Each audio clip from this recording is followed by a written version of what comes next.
Ode to the West Wind by P.B. Shelley, Canto 2.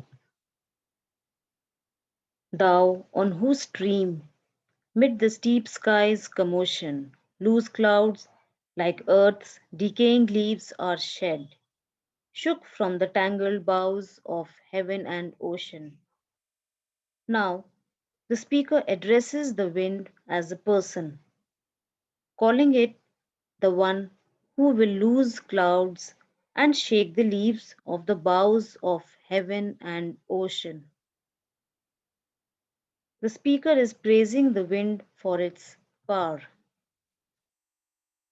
Angels of rain and lightning, there are spread on the blue surface of thine airy surge, like the bright hair uplifted from the head.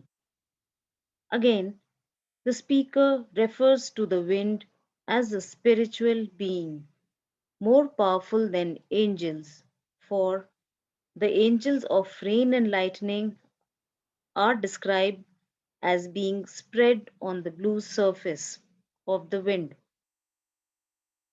He then describes these angels as being like the bright hair on the head of an even greater being,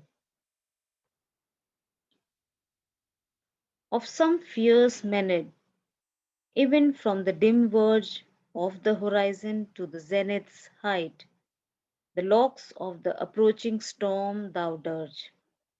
In this stanza of Ode to the West Wind, the speaker compares the wind to a fierce Menad, or the spiritual being that used to be found around the Greek god Dionysus.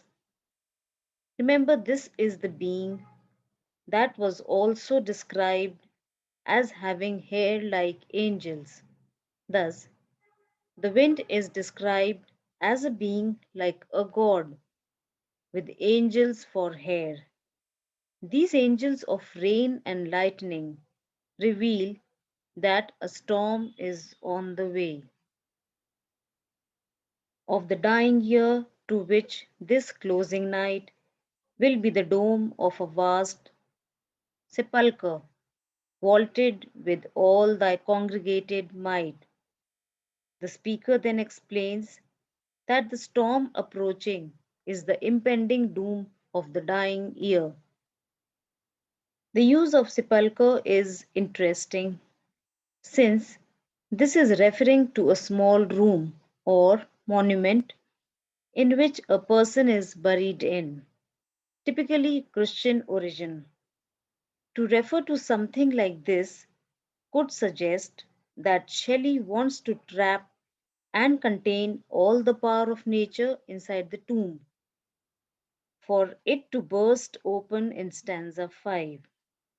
As well as this, a sepulchre is an isolating way of being buried, which could indicate Shelley wants to move away from all his miseries and be finally at one with nature.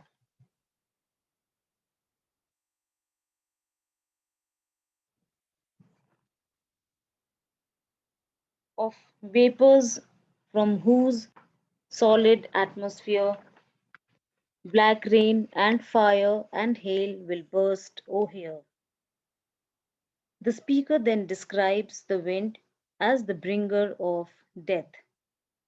He has already described it as the destroyer.